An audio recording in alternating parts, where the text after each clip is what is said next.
live. Hello, everyone. Welcome to our live event where today we're talking about how professional skills can take your career to the next level. Thank you for being here. As you join the live stream, please say hello in the chat. Let us know where in the world you're tuning in from. I'm Corey Steig, Codecademy's content marketing manager, and I'm in Brooklyn. I'm joined by my teammate, Mariana Benjamin, our community manager, who will be keeping the conversation going in the YouTube chat. If you have questions, you can always drop them in the chat, and we may have time to answer them live at the end. And as always, we ask that you please abide by our community guidelines and be respectful. Today, we are here to talk about professional skills, aka soft skills, behavioral skills, or people skills. Basically, all of the intangible, non-technical stuff that helps you succeed in your career. And for job seekers, this is what makes you stand out in interviews to potential employers. We recently added over 70 courses to the Codecademy library that teach you how to become a better communicator, writer, critical thinker, collaborator, and emotionally intelligent leader. So whether you have a job right now or you're on the hunt for a new one, you can learn valuable techniques and tricks from experts for free. All you need is a free Codecademy account. We all work really hard on our technical training, but professional skills are hugely important right now.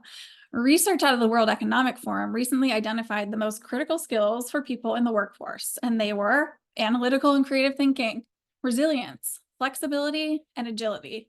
In other words, they were all soft skills. Here to talk with us is Koma Gandy, the Vice President, Head of Leadership and Business Solutions at Skillsoft, which is Codecademy's parent company. Skillsoft provides training solutions for entire workforces and teams, including professional skills training on topics like productivity, leadership, management, and so much more. Let me tell you a little bit about Koma. Previously, Koma was Codecademy's Vice President and Head of Curriculum. Koma started her leadership journey as an officer in the U.S. Navy, serving on both active duty and in the Navy Reserve, and completed several deployments. Koma brings extensive experience in aerospace and defense and was part of initiatives and projects focused on biometric technology and in cybersecurity. Koma has also worked in financial services in leadership capacities at both Morgan Stanley and EY, formerly Ernst & Young. Hi, Koma. Thanks for joining us.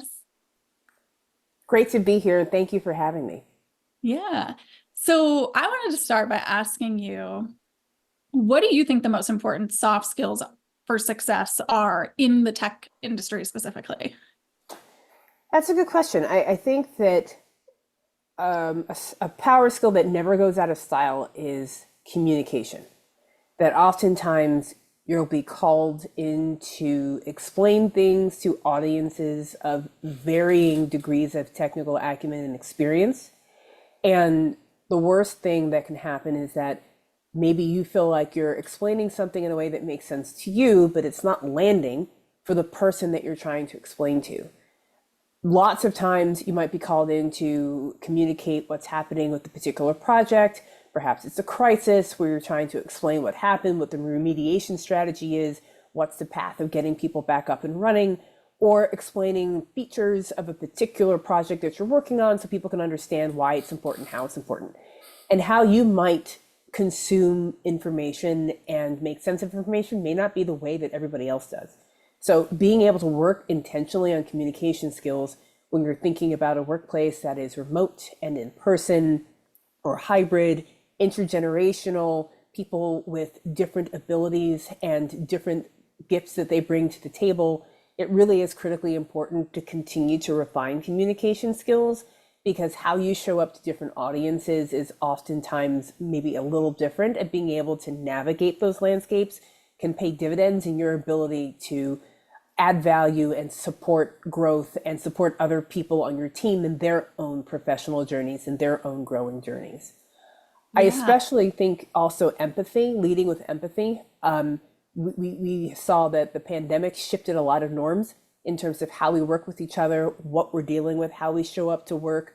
So I think that's also really making sure that you're showing up in a way that people find you to be authentic and invested in their career success. Sometimes it's something as simple as just making sure you check in with folks on a regular basis, making sure you're having one-on-ones. But those are places where it's critically important to make sure that you're leading in a way where you're showing up for people where they hopefully experience the real you and that they feel like you're invested in their success. Yeah, yeah, definitely. And I think you brought up a great point, which is just how much the pandemic has changed all of this for people. I wondered if we could talk about why there's a need for professional skills right now, especially. One of the peculiarities that came out of the pandemic, although remote work is not something that is relatively new, the scale at which people were introduced to work remotely changed a lot of norms in terms of working with a team that may not be geographically close, working with teams that are located in different countries with different cultures, different time zones. How do you get to know a team that you've never met in person? Right. How do you work with a boss that you may never get to see, or you may see maybe twice a year? So those are some things that require sort of a re-examination of professional skills because a lot of those norms that people with more experience in the workplace might have developed sort of fall apart. Something as simple as how do you do a job interview? If you're used to showing up in person, how do you do it remotely? What are strategies to be able to put your best foot forward when you're not in the room with someone? If you're used to working remotely, how do you show up present in an environment where you're now interacting with people in person, where you might be used to a different environment of interacting with people remotely? So it really is critical because what happens is when you have those gaps sometimes create misunderstandings Mhm. or the ability to not assume positive intent. And those Right. misunderstandings can fracture teams and personal relationships and professional relationships. So now more than ever, it really is critical to invest in those skills because those can be the make or break aspects of a team being able to deliver on time, to be able to remediate things, to be able to make sure everybody feels like they're included. And that became very difficult, especially post pandemic in an environment where a lot of folks were not used to these dynamics now being disrupted. And how do you keep people together and motivated when the norms that you might have been accustomed to are no longer the norms of the professional environments that we're working in now? Right, right.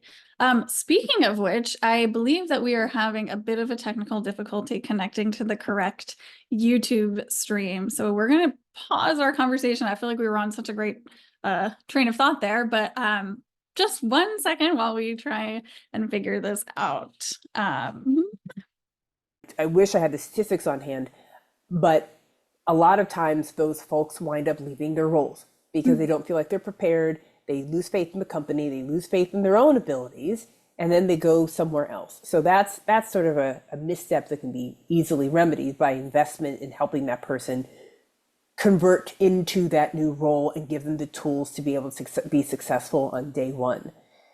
Yeah. I think another place where there's gaps is just critical and strategic thinking. That it's sometimes very difficult if you're used to being in an environment where you're focused on sort of the tactical to be able to step back and be able to develop that strategic view. How can you communicate the objectives of a company into ways where your team understands this is how I fit, this is why I'm doing what I'm doing, and this Right. is how my work fits into the broader whole. And that's hard to think strategically when you've been used to a more sort of tactical environment and thinking about not just what's happening on my team, but what's happening in the company. What's the competitive landscape that we're working in? What are other people in the space offering that we don't have? Just trying to sort of wrap that rigor around those types of analyses is not something that comes naturally. It's something that is practiced, but it's the good news, it's something that can be learned. So just like a new manager doesn't have to magically have everything on day one, these are skills that Right. can be learned. These are skills that can be practiced.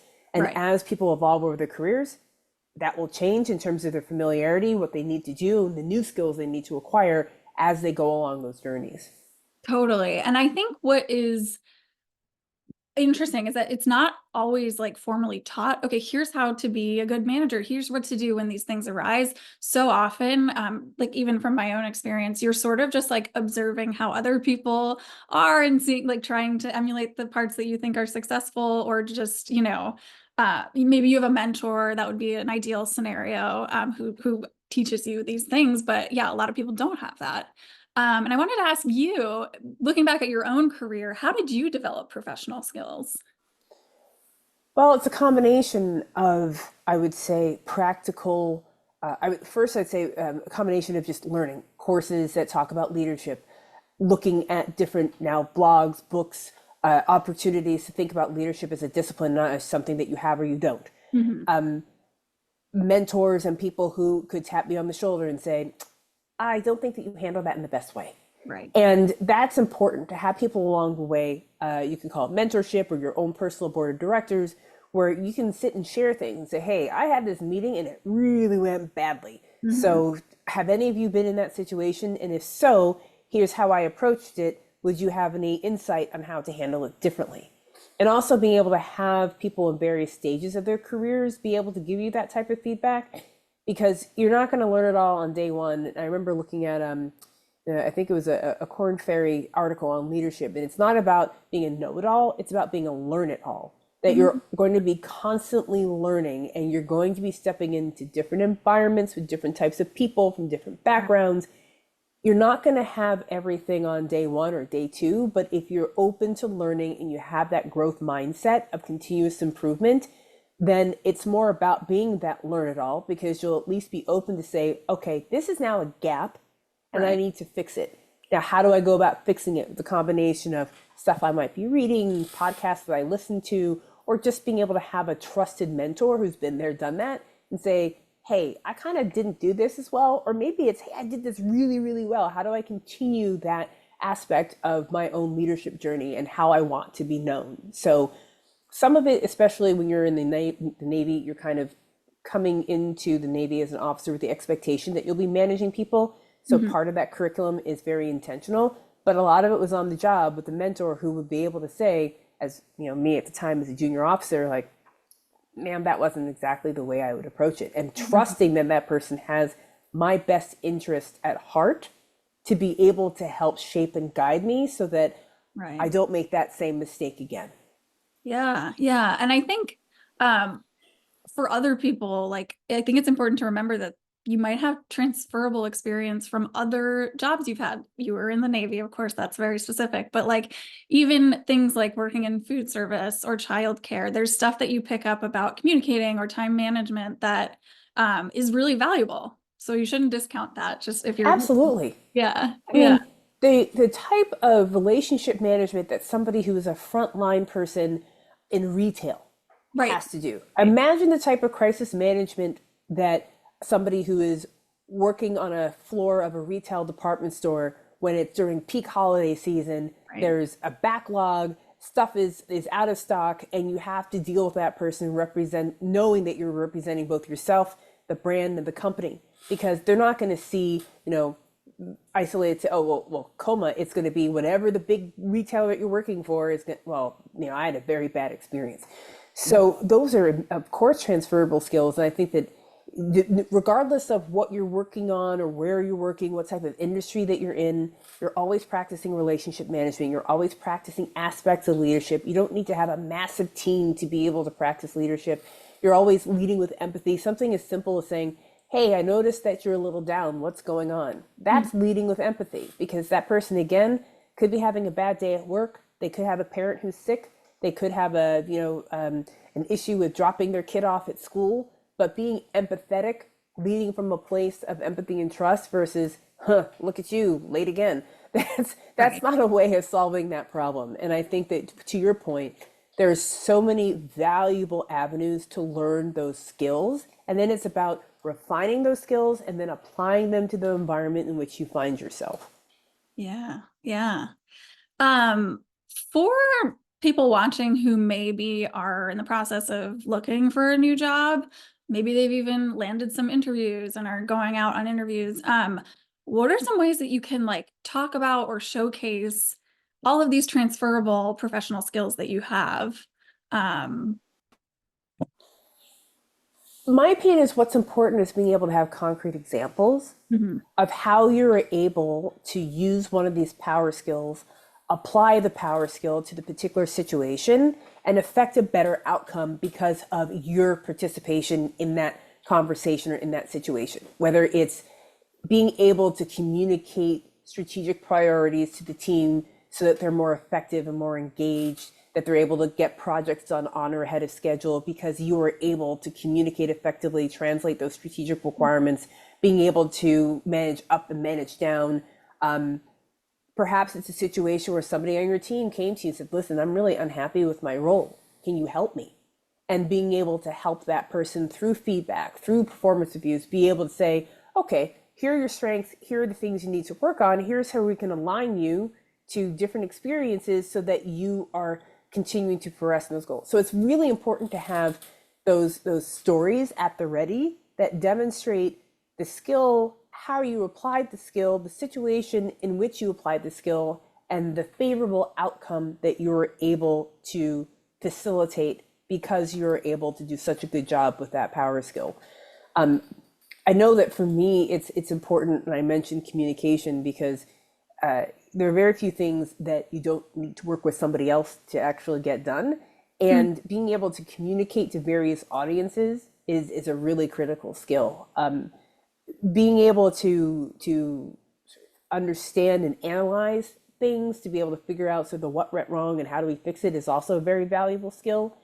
And the ability to, I think, be a team player, if you're going to be working on a team, being able to find a role, contribute to that role. And again, a lot of it is, are you able to articulate the skill, show how that skill was applied, and show the favorable outcome that you were able to support by virtue of you being able to properly and efficiently and effectively apply that skill.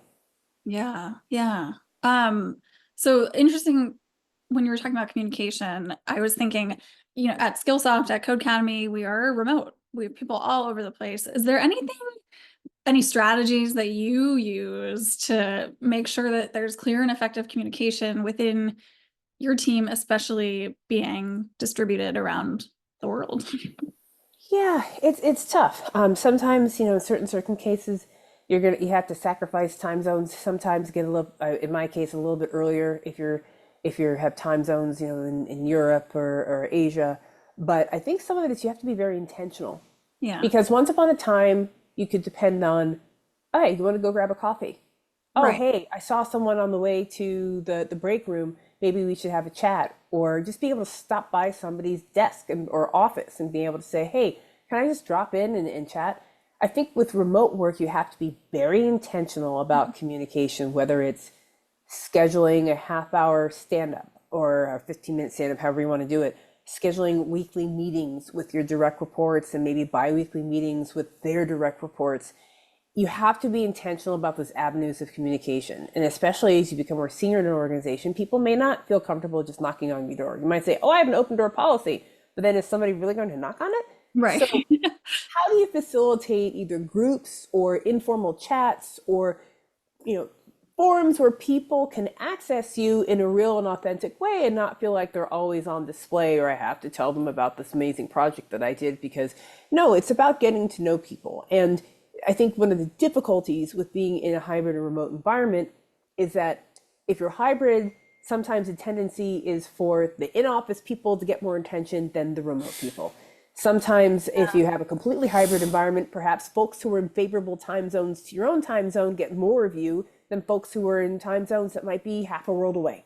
So those are aspects where I think, especially now, intentional communication, whether it's Zoom or Slack or whatever it is, that you have to be very deliberate about it because those incidental opportunities for contact have diminished, especially in a place where most of us or many of us are not working side by side in the physical environment with people for whom we depend on a lot of things to get done. So really, for me, the biggest thing has been the intentionality.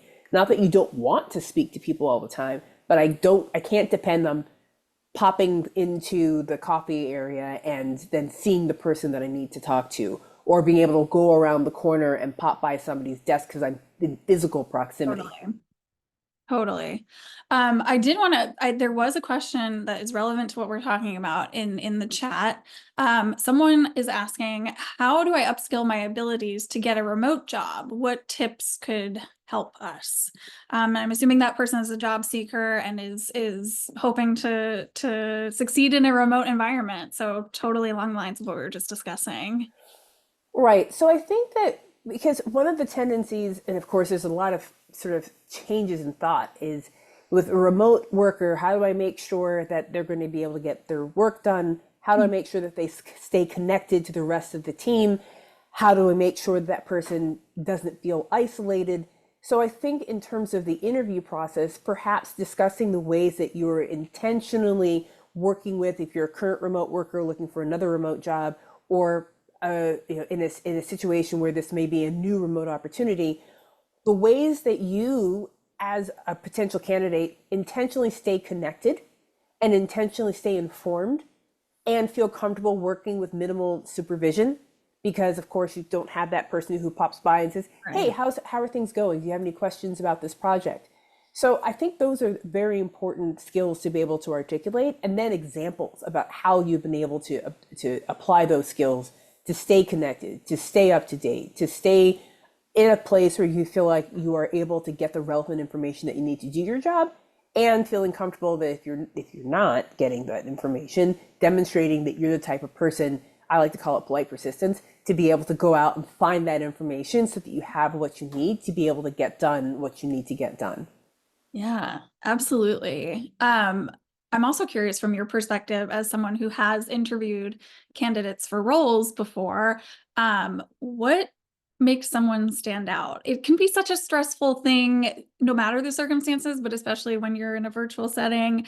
Yeah, anything that jumps out to you or things that you look for.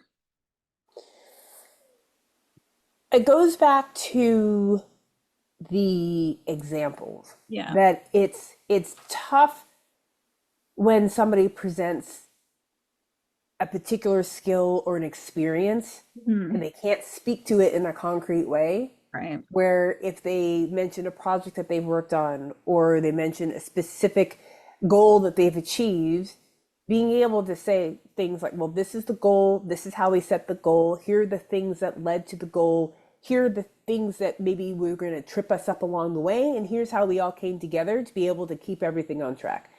If you're not able to provide relevant examples that speak to the items in your CV or your resume that you've provided, it makes for a much more difficult conversation. Because oftentimes there's obviously going to be the technical aspect of, are you able to demonstrate the specific technical skills that are a Right. requirement for this job? But also if there's additional skills like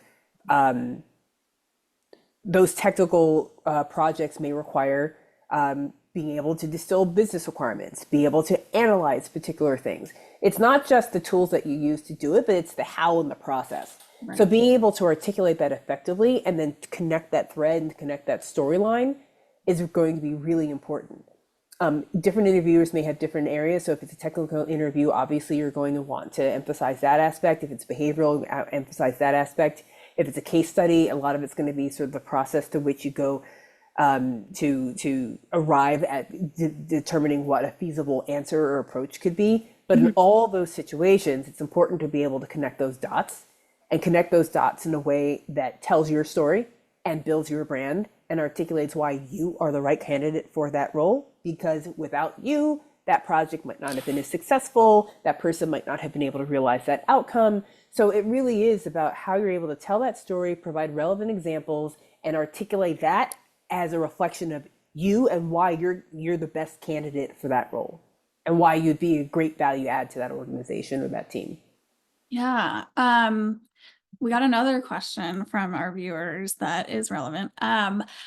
What tips do you have if you've only done skill training privately, but have never worked with it on the job? Like, how would you come up with an example, I guess, if you've never had a technical job before?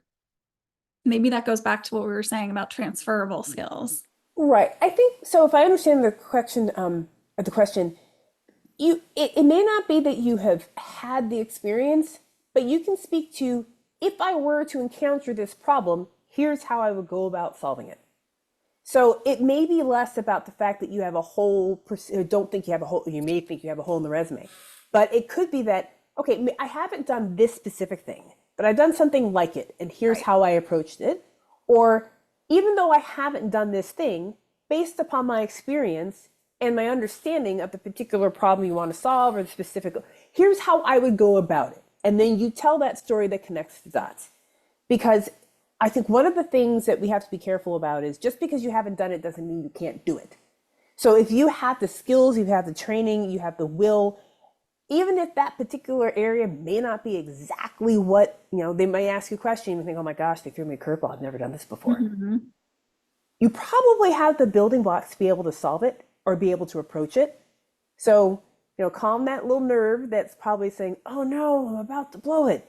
Take a deep breath and draw on the pieces that you have that you could solve the puzzle if you were presented with the puzzle, rather than focusing on the fact that, oof, I've never seen that puzzle before. You Right. probably have in a different flavor, but you can approach it of, well, even though I haven't had direct experience with this, based upon my knowledge and experience, this is how I would go about it. Yeah, that's great advice. Filing that one away. Um, I am curious, switching gears a little bit. What do you think the key qualities of an effective leader are? So, one of my favorite books is called Unleashed by Francis Fry, Dr. Francis Fry, and Ann Morris. Okay. Dr. Fry is a professor at Harvard Business School, and Ann is sort of a professional, like high level organizational strategist and change agent. They also have a podcast called Fixable, so you can tell I'm a pretty big fangirl with these folks. But they talk about this concept of a trust triangle and that it all begins with trust. And in that trust triangle, there are sort of three main components. One is logic, sort of, do I understand where you're going with this? Authenticity, are you showing up as the real you? And I'm just trying to remember the third one. I think it's empathy. But it's one of these situations where if you lack a piece of that triangle, then people aren't going to be able to follow you. They're not going to be able to experience the real you, and they're not going to understand kind of where you're going with where you're going, if that makes sense. So I think that those are critical elements where if you're able to show up as the real you, and are you able to show up in a way that is authentic, that people feel like that they're experiencing you, that show up with empathy, that you're invested in their success, and show up with logic where they get where you're coming from, they understand how you put together the dots, then that will help you be more successful. Mhm. I think the other piece of being a good leader is admitting when you're wrong. Um, you're never going to get it right all the time. If that were the case, then you should be picking lottery numbers and you should be beating the stock market. But if you're in a place where you can accept that there's going to be times when you didn't get it right, it goes back to that learn it all. Are you a know it all, which means I have nothing to learn, you can't teach me anything, and I have to be right 100% of the time? Or are you a learn it all, where you recognize that at various stages you might not have gotten it right? So, Mhm. how can you gather the knowledge to be able to get it right the next time? Right. So those are places where I think in terms of just the basics of leadership, it's not about, putting on a fancy outfit and getting in front of people. And of course, public speaking could be part of it. And as you get Mhm. more senior in Mhm. an organization, you may have to make Right. presentations in front of smaller teams, bigger teams, larger organizations. Are you doing Yeah. like keynotes?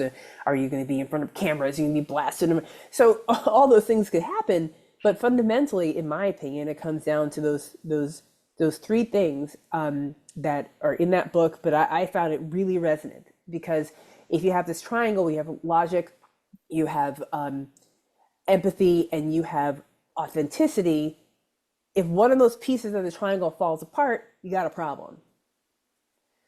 And I Right. think that's one of those things, to your point, that people build that up, and people might think, oh, I have to act like this person. Right. You don't. You don't. You can take elements of what that person brings to the table, but you're you.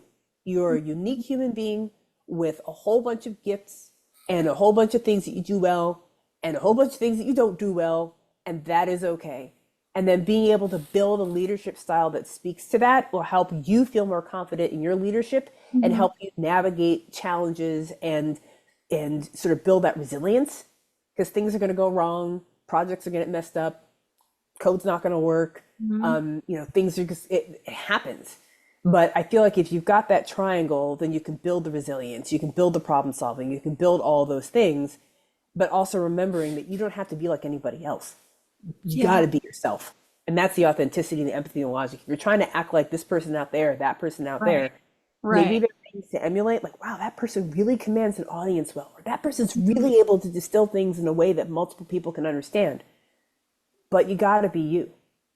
You have to be you and adopt your own leadership style and your own way of showing up for people. Don't try to be anybody else. Be you. Yes. I love that framework. And just to reiterate, that book was called Unleashed. Yes, by Dr. Francis Fry and Ann Morris. So if anybody wants to go check that out, definitely do. Um, Sort of related, I was wondering like what things people can do when they're at like an individual contributor level to take on leadership opportunities. Like what would that even look like for someone who maybe is at the start of their career?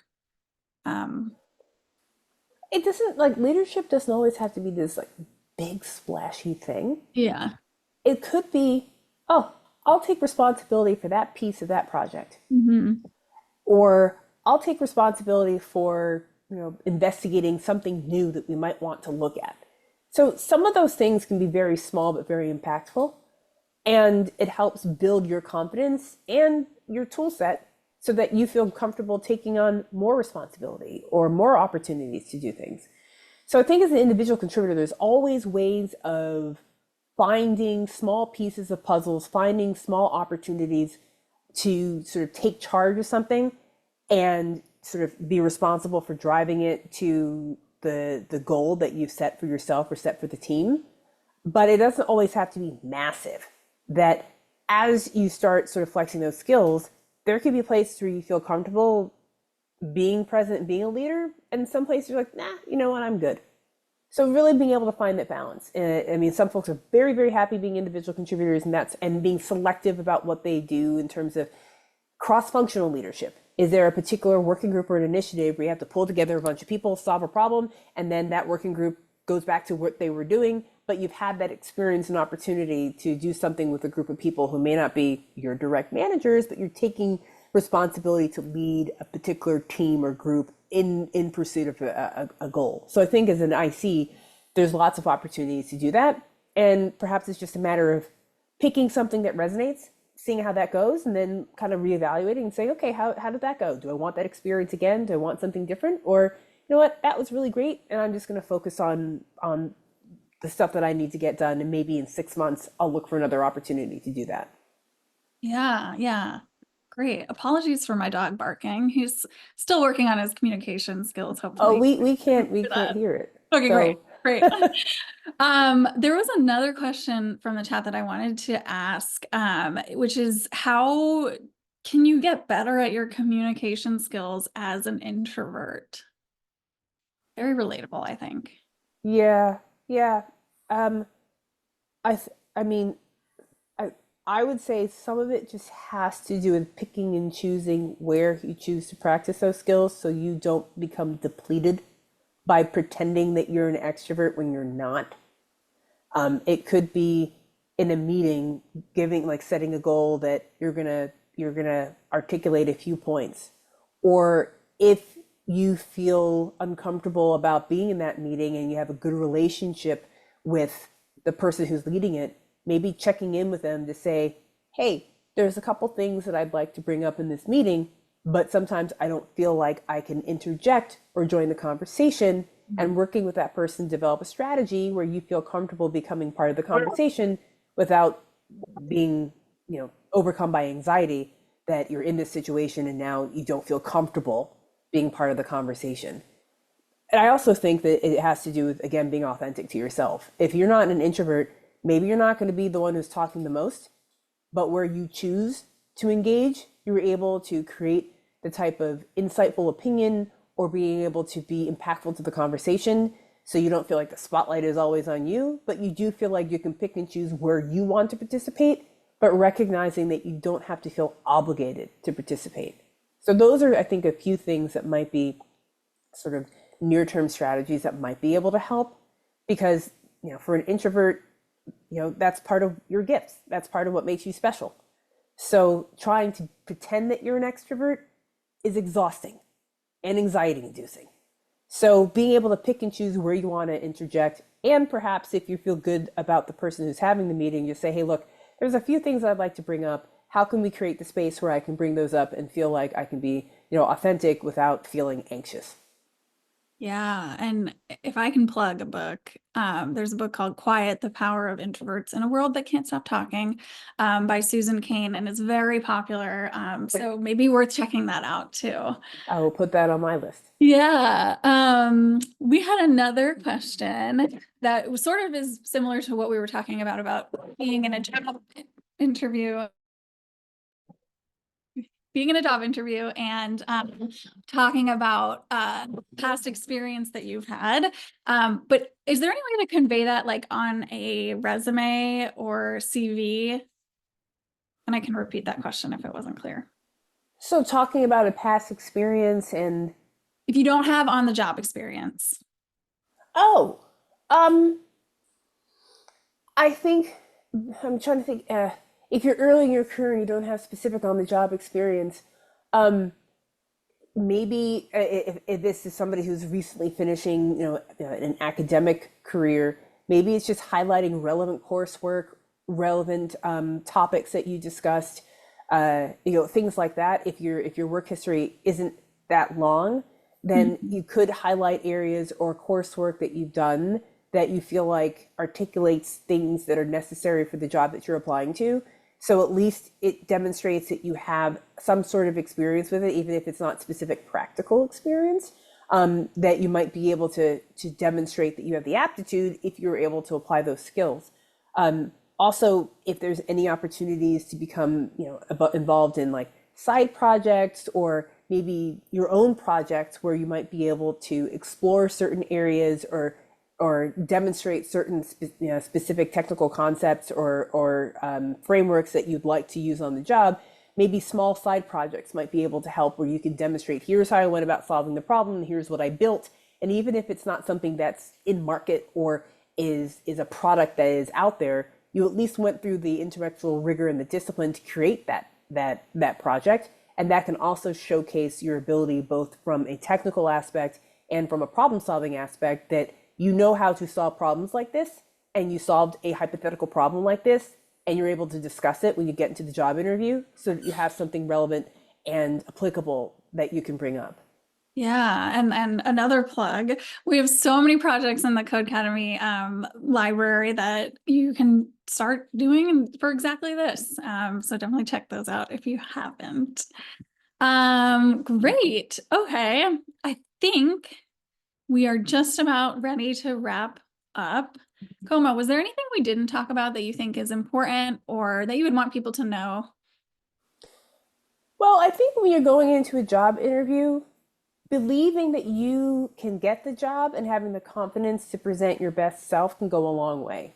That if you make it past sort of the gatekeeper of the hiring manager or the software that sorts things into piles of yay and nay, just show up recognizing that you can do that job. You've got the confidence, you've got the abilities, and maybe you don't have everything, but being eager, being showing those those learn it all qualities, and being genuinely interested in the company and the role that you're applying for can go a long way in terms of communicating the enthusiasm that you have to be part of this team or part of the company, even if there might be one or two things on their resume that may not align to their job description. Because remember, a job description is the perfect world.